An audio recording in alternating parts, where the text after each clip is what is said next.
싱킹 브릿지 타임즈 2024년 7월 30일자를 진행하도록 하겠습니다.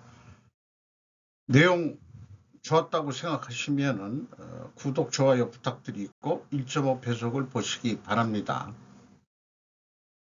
오늘의 편집 내용인데 다소 많아졌네요. 직관으로 다 편집하는 겁니다만은 싱킹 브릿지 타임즈의 주제에 연결되어 있다고 저는 믿습니다. 생존이 우선순위죠. 그들은 일자리는 있지만 집은 없습니다.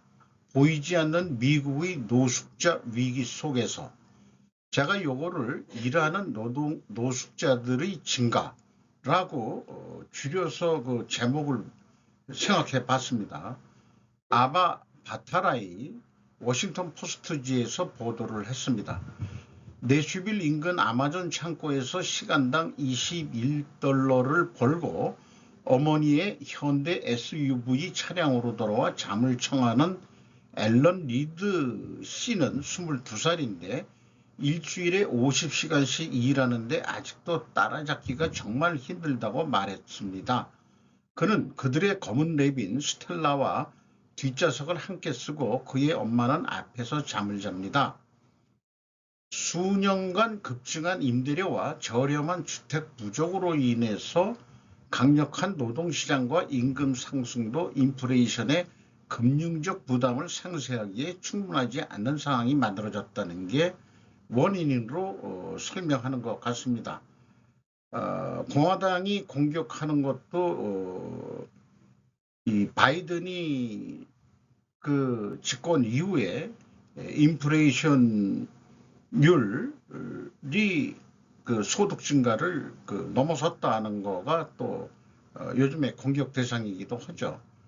우리는 일하는 사람들이 임대료를 감당할 수 없기 때문에 노숙자로 내몰고 있습니다라고 샌프란시스코 캘리포니아 대학의 베니오프 노숙자와 주택교육의 책임자인 마고 푸셀이 그렇게 답변을 하고 있답니다. 그것은 재앙이며 우리 눈 바로 아래에서 일어나고 있습니다. 그리고 다른 사람의 인터뷰인데 저는 항상 사람들을 돕는 사람이었지만 이제는 도움이 필요한 사람입니다. 라고 60세의 바오가 말했습니다. 하지만 저는 아무도 제가 노숙자라는 것을 알아주지 않았으면 합니다. 어찌된 일인지 사회에 실패한 것처럼 당혹스럽습니다.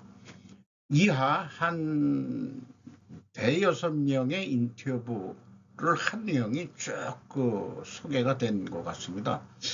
요 상징적인 사진은 좀 서글픈 얼굴의 그 중년 여인이 될 것 같고 그 같이 사는 차에서 같이 사는 우리 견공도 어쩐지 주인과 같이 서글픈 얼굴을 하고 있는 것 같습니다. 여기에 이제 현대차 SUV 차량에서 노숙을 한다. 그러니까 이제 잠자리는 차에서 자고 있다는 얘기네요. 참 이런 게 또 미국 서부에서 일어나고 있는 현실입니다. 도요타 상반기 글로벌 판매 5년 연속 1위, 인증 부정 여파로 국내 판매는 32% 감소. TBS 뉴스 디지털이라는 데서 보도를 했습니다.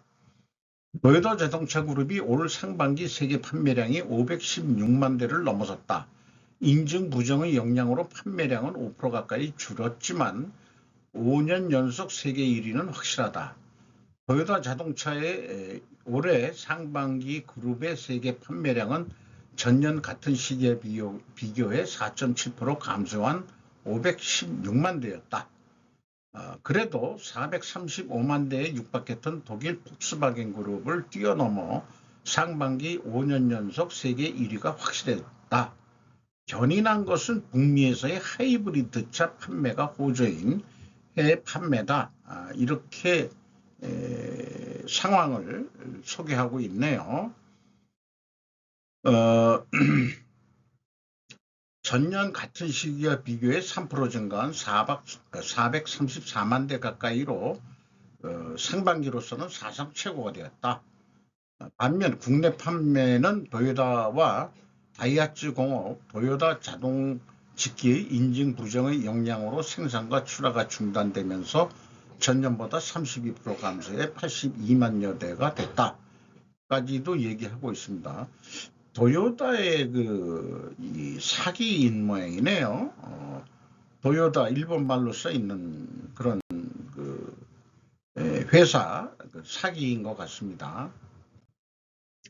그런데 한국이 처음으로 일본을 역전할 가능성도 한일 수출액 차이 올 상반기는 사상 최소다라고 김승현 기자가 조선일보 일본판에서 보도를 했는데 쭉 그 구도 설명한 거를 제가 표로 만들어 봤어요.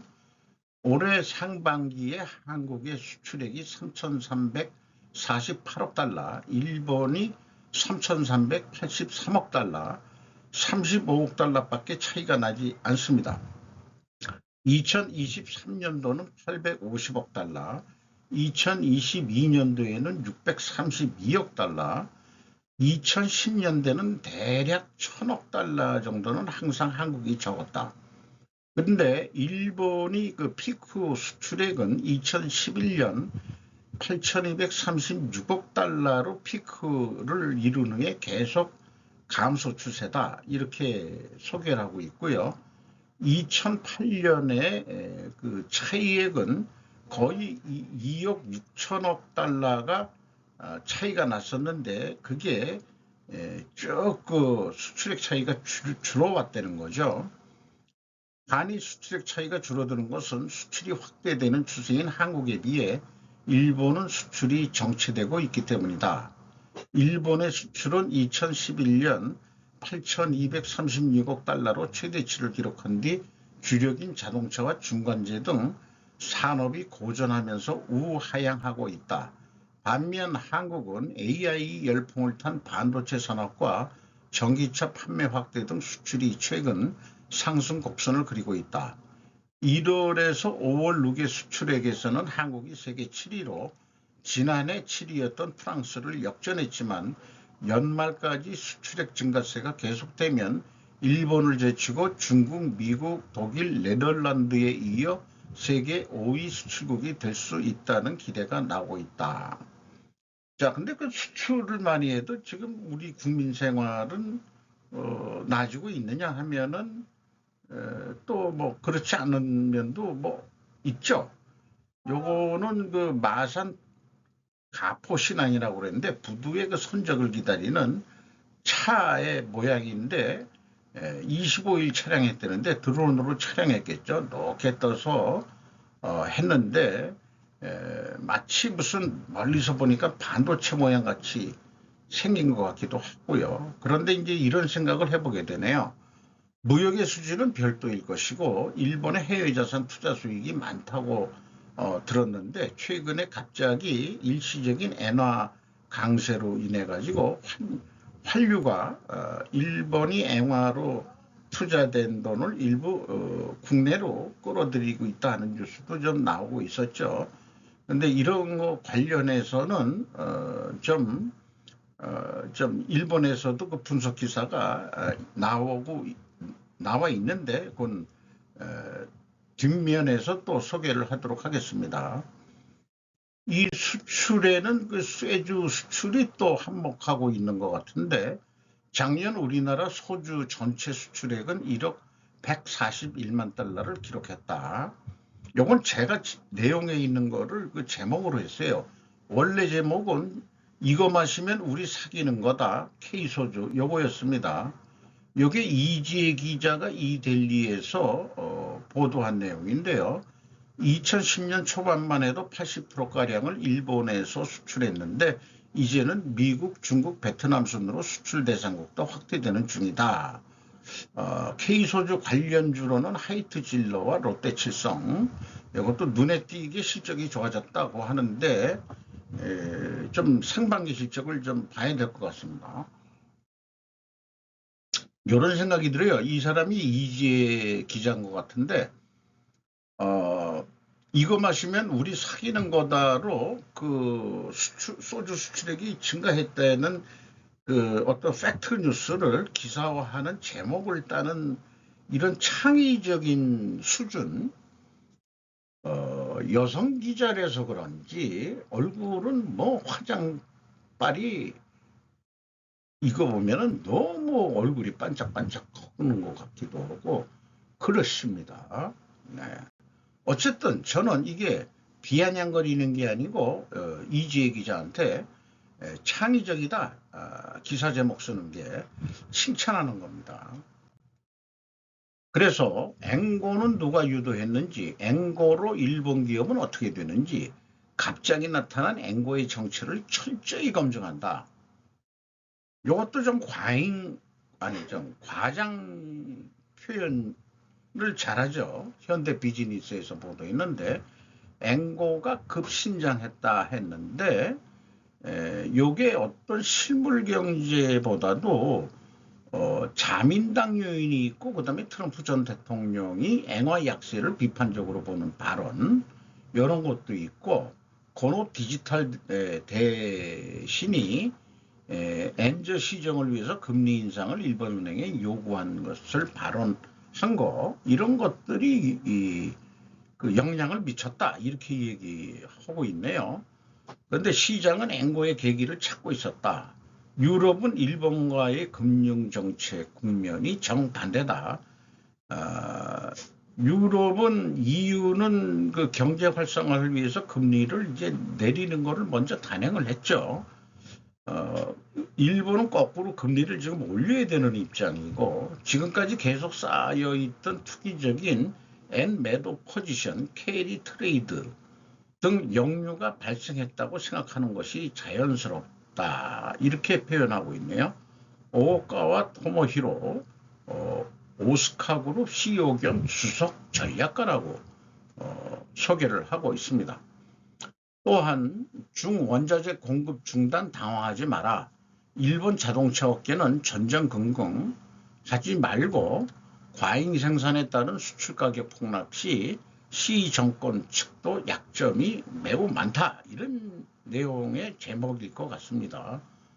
석간 후지에서 보도했는데 이번 삼중전회의 결의문에서 시진핑 당 총서기는 국유기업을 축으로 공급망 강화를 내세웠다. 이렇게 이제 진단을 하면서 전기자동차나 차량용 리튬이온 전지의 과잉 생산을 추진해 서플라이 체인이 요체가 되는 원재료의 공급력을 무기로 하는 강화한 선언이더라고 진단을 하고 있습니다.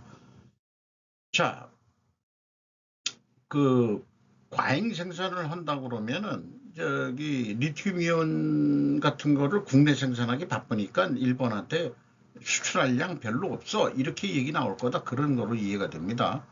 일본 자동차 업계는 지금 전전긍긍하고 있다. 시 정부가 2023년 12월 1일부터 흑연, 그래파이트 수출을 허가제로 만든 것이 계기다. 이렇게 돼 있고 지금까지 일중 5회의 역사는 이 프로세스이며 일본의 높은 기술이나 제조 노하우가 대중 유출의 반복이었다. 한국한테도 그런 얘기를 하려나 모르겠네. 바로 시 정권의 수요 무시 생산 편중 과잉 생산이 지금 문제죠.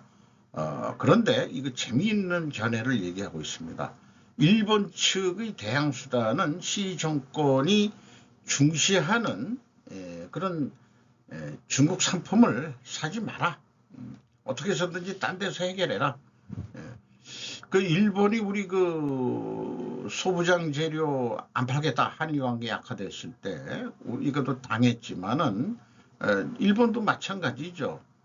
중국 상품을 사지 않고 공급망 다양화 해가지고 어떻게 해결해야 되지 않느냐 이런 얘기를 하는 것 같습니다. 자, 어쨌든 중국 과잉 생산되는 중국 상품을 사지 않는 것이다. 뭐 요즘에 그 SNS 이런 인터넷 판매 뭐 알리, 테무 뭐 이런 거 들어와 있는데 우리 국민들이 알아서 이런 그 소비재 상품들도 안 샀으면 합니다. 그리고 우리나라도 간접적으로 정부에서 어린애들한테 유해한 물질들이 거기 있다. 이런 거 발표를 하고 있죠. 그리고 그 퀄리티 면에서 좀 떨어지는 것도 많고, 어쨌든 시 정권은 고 퀄리티, 이 하이 퀄리티 제품으로 넘어가겠다. 그 기술 그런 제품에 대해서는 자기네들이 그 퀄리티로 가려는지 모르지만 일반 소비재상법 쪽은 신경을 안 쓰는 모양이죠. 네. 자, 이 우리나라가 그 김치부터 중국에서 안 사고 좀 비싸더라도 우리나라에서 생산된 김치로 좀 해야 되지 않겠냐. 그런 생각도 있어요. 그 음식점에서 맛을 먹어보면 알아요. 그런 생각도 있습니다. 조금만 내주면 되지 않냐, 반찬으로. 많이 내주진 말고. 뭐 이런 생각도 좀 해보게 되고요. 싸면 얼마나 싸다고 그거 중국산 김치를 갖다가 그냥 맨몸으로 들어가가지고 그냥 그 저기 소금에 절이는 그 물속에 소금물에 들어가서 그걸 참 그렇습니다. 여기에 오늘 그 윤 대통령이 1,400만 개인 투자자 보호해야 금융투자 소득세 폐지 힘 싣는 당정. 신민경 기자가 한국경제에서 보도했는데요. 어쨌든 이게 야당 쪽에서도 야당이 금융투자 소비세 이런 거를 또 추진했어 찬성하는 입장이었는데 보류 입장이다 하는 의견도 있고, 이게 여야 간의 요거는 정책 호흡이 맞는 것 같습니다. 점수를 따야 되니까 국민들로부터 1,400만 개인 투자자라 그러면은 그 무시할 수 없는 그런 인구죠. 그래서 주식 투자해가지고 돈 좀 벌었다 거기에서 세금 뗀다? 아니, 돈 잃어버린 사람도 한두 사람이 아닌데 어쨌든 이렇게 됩니다. 그 총론으로 보면 이대로 시행해서는 안 된다는 목소리에 힘이 실렸다. 민주당 쪽에서도 그런 얘기네요. 인터뷰. 한국 독보적 기술 소부장 키워야. 황철주 주성 엔지니어링 회장. 차세대 ALD 시장 급부상. ALD는 요거 조금 안 찾아봤습니다. 그 반도체 경우 반도체 장비 관련인 것 같아요. 요거는 이 인터뷰에서 두 가지 뒤쪽에 결론 부분만 가져왔습니다. 전병수 기자가 조선비지에서 보도했는데, 미중 반도체 패권 경쟁이 매섭다. 주성 엔지니어링도 영향을 받을 것이라는 우려가 있다. 이렇게 됐는데 요즘 뭐 자유무역 개념도 희미해졌다. 희미해진 게 아니고 자유무역 지금 문제가 없어졌다고 봐야 되겠죠. 미국이 그 ASML 네덜란드에 그 다음에 도쿄 일렉트론 TEL을 강하게 압박, 중국에 수출하지 말라 이렇게 이제 요구를 하는 거니까. 그래서 이 주성 엔지니어링 같은 개별 기업이 대응할 뚜렷한 대책은 없다.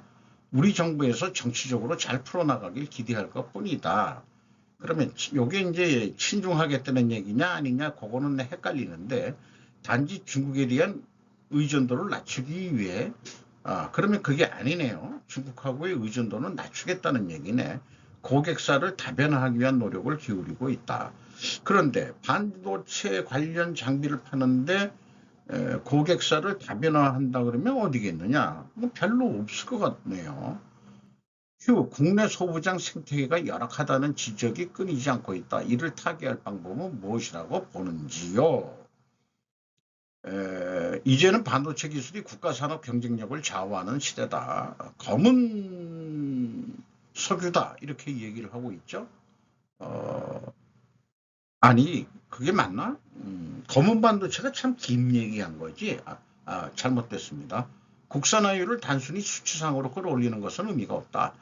ASML처럼 전 세계 유일한 기술력을 보유한 기업을 집중 육성해 다른 국가에서 기술을 무기화해도 대응할 수 있는 독보적 기술을 갖춘 기업이 탄생해야 한다. 자유무독 시대가 저물고 있고 특정 국가가 언제 어떻게 필수 장비나 소재 공급을 중단할 수도 알 수 없다. 따라서 과거 한일 관계가 악화되며 일본이 소부장 수출을 제한해 난감했던 과거를 되풀이해서는 안 된다. 이렇게 얘기를 하고 있습니다. 맞는 얘기죠? 네. 우리나라 소부장을 키운다는 얘기는 중소기업 키운다는 얘기하고 똑같은 얘기로 저는 되는데, 물론 대기업도 중요하지만 대기업을 밑받침하는 것은 또한 그 대기업에 납품하는 중소기업, 중견기업, 이런 그 중견기업이나 중소기업이 그 말하자면 소부장을 담당하고 있죠. 그러니까 참 이렇게 그 균형되게 그 지원을 정부에서 지원하고 이끌 수 있는 그런 정책들이 중요하다 이렇게 느껴지네요. 여기에다가 그 투자회사 경쟁 덜한 부자나라 왜 안 가 중동 가교 자처하는 이 남자라는 제목으로 장호정 기자가 조선비지에서 보도했는데, 지난 1월 쇼룩 파트너스라고 주요 투자자 파트너를 초청해서 2024년도 연례총회를 개최한 모습이다. 이게 어디서 개최했는지는 모르지만은 중동에서 한 것 같기도 하고요. 중동 특화 벤처캐피탈 쇼룩 파트너스 신유근 대표, 사우디 아랍에미리트 국번드 기반 4천억 불려 한서도 투자 시동, 사우디하고 아랍에미리트 국부펀드 돈으로 이게 합작을 해서 만든 것 같습니다. 딥테크, 콘텐츠, 헬스케어 유망, 투자 유치는 긴 호흡으로 그 사진은 인용을 안 했는데 뭐 완전히 그 아주 그냥 미남 배우에다가 뭐 이 체격도 좋게 여기 이제 같이 앉아 있는 장면도 이 그 사장인 것 같습니다. 이 사람이. 네. 사우디아라비아만 해도 국내 총생산이 19위, 2023년도 기준.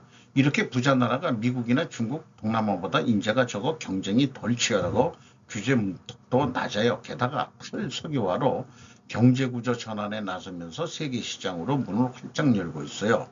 예를 들어서 원유만 팔다가 이제 자기네들이 정유 공장을 만들겠다고 그러고, 또 뭐 사우디아라비아는 네옴시티 뭐 이런 게 성공할지 어떨지 모르지만은 자관 산업 다변화 이런 쪽으로 하고 있는데 거기에 지금 투자를 해야 되지 않겠냐 이렇게 이제 소개하는 것 같습니다. 요거는 유튜브에서 그 JTBC에서 최근에 그 방송한 내용인데요. 미 전역 휩쓸고 한국에 백신 필수 시작된 조짐이라고, 코로나 환자가 올해 1월에서 7월까지 입원 환자 수만 이렇게 갑자기 늘었는데 1, 2월 사이에 한 875명이었다고 그러는데, 지금 입원 환자는 아주 증상이 심했기 때문에 입원했을 거고, 뭐 기침 같기도 하고 독감 같기도 하지만 많은 사람들이 얘기할 때 그 변형된 거 아니냐. 물론 풍토병화가 됐기 때문에 이제 질병관리청에서 집중 관리하고 그런 거는 없어졌습니다만은 최근에 제가 저는 안 걸렸습니다만은 왜 안 걸렸는지 모르지만은 집사람하고 그 아들놈이 좀그 코로나라고 얘기하긴 어렵고 뭐 정말 그 유사하게 걸려가지고 고생들을 지금 직사하게 하고 있어요. 그래서 JTBC에서도 이런 거를 했는데 병원에 동네 의원에 갔더니 평상시하고 틀려서 뭐 대기 환자 수가 엄청 많아가지고 집에 다시 왔다가 1시간 후에 또 갔는데도 또 많아가지고 힘들게 처방전을 받아가지고 지금 약을 먹고 있습니다. 뭐 호흡기 감염 주요 증상에서 백일해라는 것도 있고 마이코플라스마 폐렴 등 감염증도 있는데 어쨌든 지금 더운 여름이지만은 마스크 필요하면은 또 써야 될 것 같기도 하고 그렇습니다.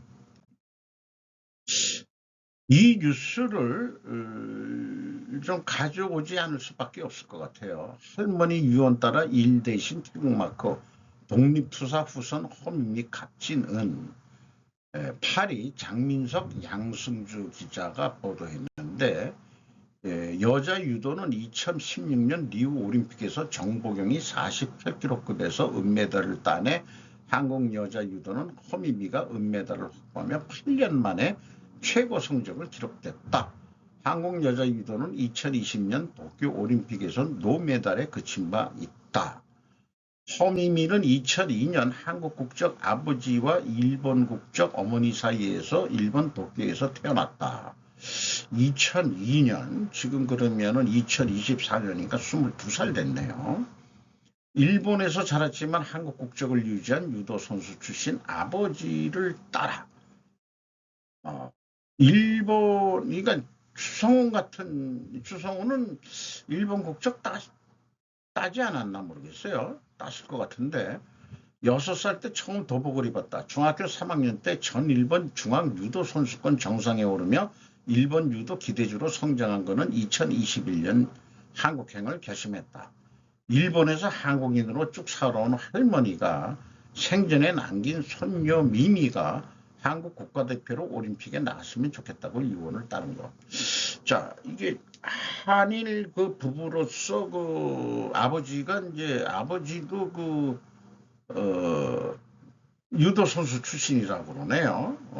그렇게 되어 있는데, 일본 여자분을 만나가지고 결혼을 해서 일본에서 또 살고 있는데, 이런 생각이 들어갑니다. 한국 아버지와 일본 어머니의 자식들이 일본에서 나고 자라며 또한 일본에서 생업을 유지하는 경우가 많아지고 있는 경우가 있지 않겠냐.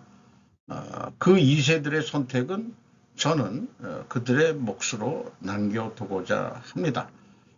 이 경우는 뭐 할머니 유언에 따라 그렇게 했다고 그러지만은 한국 유도 여자가 약하니까 또 어떤 이 허미미 양도 기회를 좀 잘 보고 또 운동선수로서 계속 생존해 나갈 수 있는 또 한국의 피를 가지고 있으니까 또 어떻게 하면은 자연스러운 거기도 하죠. 근데 이 캐나다 선수로 나온 사람도 일본 얼굴 같지 않습니까? 여기 보면은 일본계 캐나다인이에요. 근데 이 여자 선수는 캐나다로 나왔죠. 캐나다 선수인데 이름을 보면은 그 무슨 야마구치인지 뭔지 결승전을 벌이고 있다 이랬는데 미국 이름하고 그다음에 일본 이름하고 두 개 다 가지고 있습니다.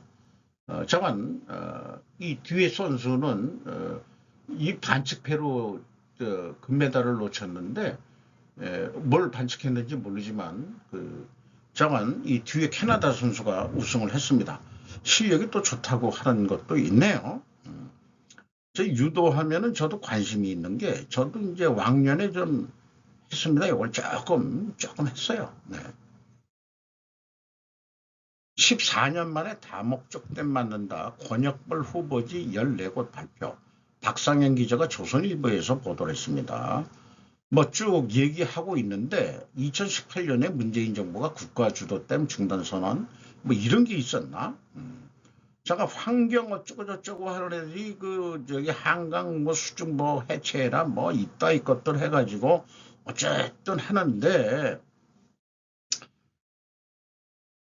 글쎄요 선악을 가리기가 어떨지는 모르겠습니다만은 자관 요즘같이 기후변화의 폭염에 그다음에 폭우 이런 거로 보면은 이거는 14곳의 후보지 했다고 그런다면은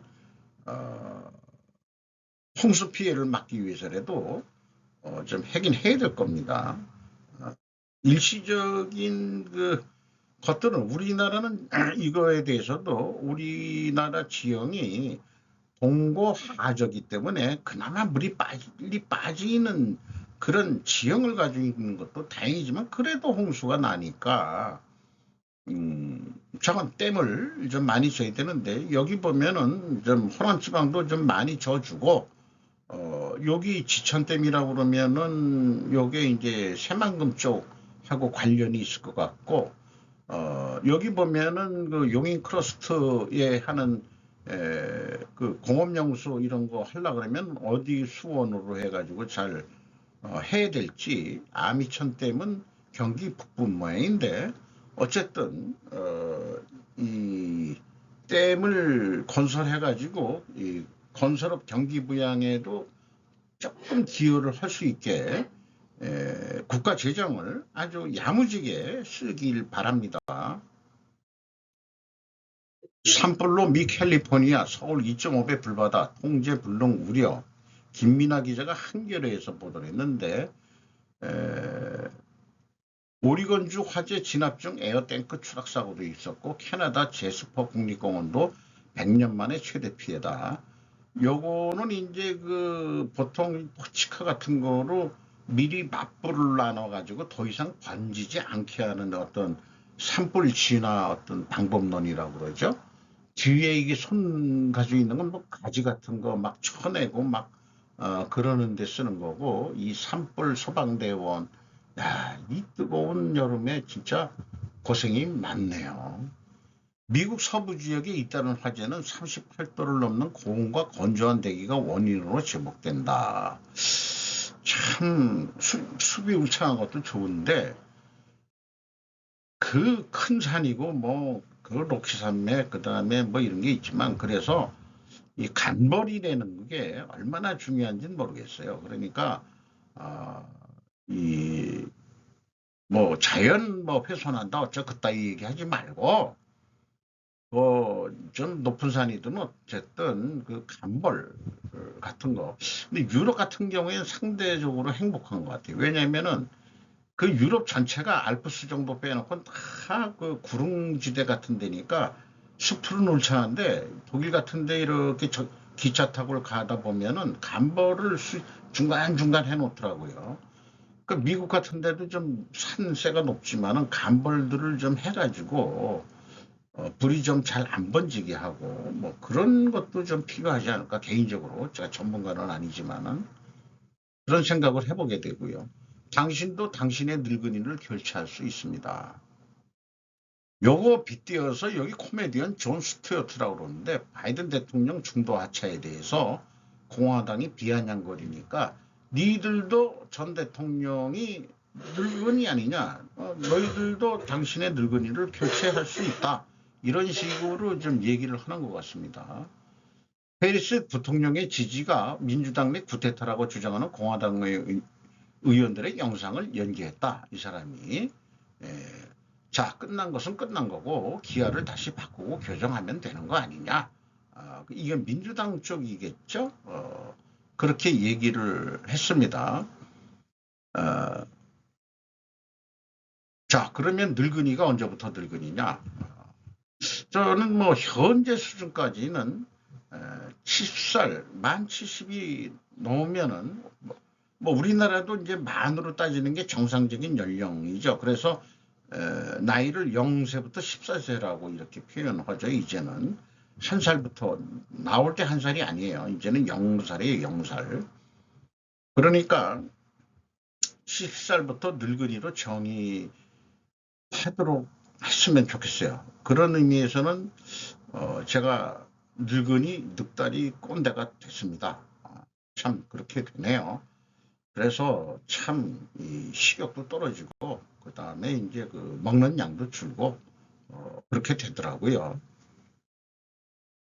북한 미 대선 전후로 핵실험 검토 한국 경고 사라 포핀스키 더 힐 우리나라 언론도 물론 보도를 했습니다만은 잠깐 서양 언론이 좀 중시를 하고 있는 거가 또 관심이 있기 때문에 신원식 국방장관이 이번에 그 한미일 그 국방장관 회담이 일본에서 처음 열렸다고 일본 내에서도 보도가 됐어요. 근데 북한이 오는 12월 미국 대선을 전후해서 핵실험을 검토할 가능성이 높다. 이렇게 분탕질을 하는 거냐, 김정은이. 도쿄에서 가진 인터뷰에서 블룸버그에 이렇게 얘기를 했다는 거죠. 자관 신원식 국방장관이 의외로 일본 국방장관보다 키가 작네. 일본에도 그 키가 큰 그동안 국방장관은 떡대가 좋은 사람들, 신원식 국방장관도 결코 작은 떡대가 아닌데, 그렇습니다. 우리는 시간을 두고 이러한 기술들이, 그러니까 이제 러시아의 그 로켓 이런 기술들이 어떻게 북한으로 이전되고 북한의 무기 체계의 변화를 가져오는지 감시해야 할 것이다. 이렇게 얘기를 했습니다. 이상 7월 30일자 싱킹 브릿지 타임즈를 마치도록 하겠습니다.